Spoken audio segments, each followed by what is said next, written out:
নমস্কার বন্ধুরা, easy recipe with মৌ চ্যানেলে তোমাদেরকে স্বাগতম। আজ আমি তোমাদের জন্য নিয়ে এসেছি চিংড়ি পটলের দোরমা।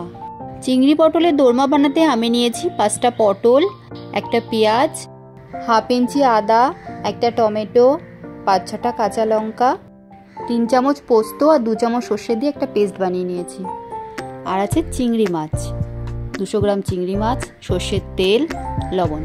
এখানে আমি কিছু মশলা নিয়েছি: লঙ্কার গুঁড়ো, জিরের গুঁড়ো, গরম মশলা গুঁড়ো, হলুদ, কালো জিরে, শুকনো লঙ্কা। প্রথমে পটলের এক দিকটা কেটে নিয়ে চামচের পেছন দিক দিয়ে পটলের ভেতরকার শাঁসগুলো বের করে নেব।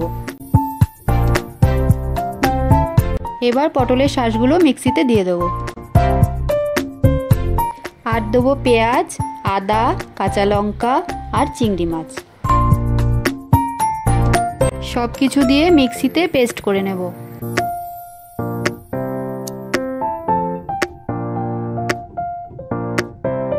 চলো শুরু করি।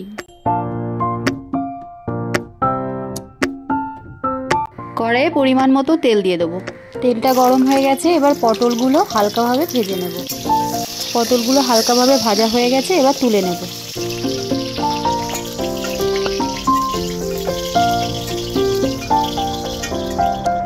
ওই কড়াইয়ে আরেকটু তেল দিয়ে নেব। এবার চিংড়ি মাছের ওই পেস্টটা ঢেলে দেবো।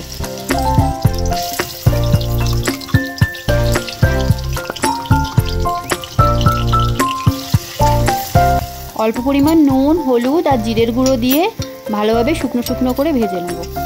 পুরটা রেডি হয়ে গেছে, এবার প্লেটে তুলে নেব।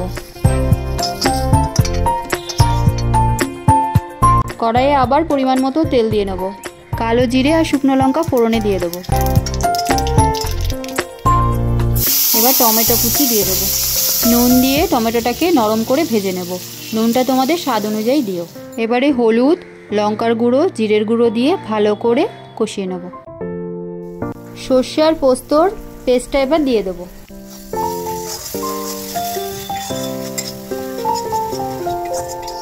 ভালোভাবে মেশানোর পর অল্প পরিমাণ জল দিয়ে দেবো।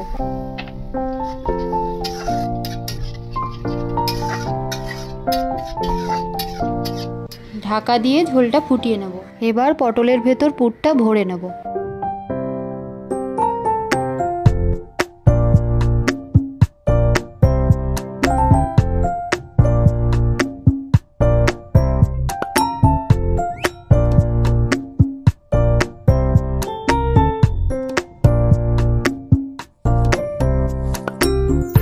পটলের ভেতর সব পুর ভরা হয়ে গেছে, ঝোলটা ফুটে গেছে। এবার পটলগুলো ঝোলের মধ্যে দিয়ে দেব।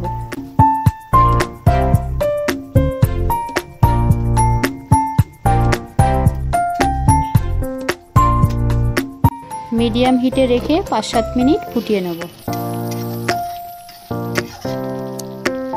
সামান্য পরিমাণ একটু চিনি দিয়ে দিলাম। এবার একটু গরম মশলা ছিটিয়ে দেবো। চিংড়ি পটলের দোরমা তৈরি। এই চিংড়ি পটলের দোরমাটা তোমাদের যদি ভালো লেগে থাকে তাহলে অবশ্যই কমেন্টে জানিও আর সবাইকে শেয়ার করে দিও। এইরকম চটজলদি ইজি রেসিপি দেখার জন্য আমার চ্যানেলটিকে লাইক ও সাবস্ক্রাইব করে আমার সাথে জুড়ে থেকো।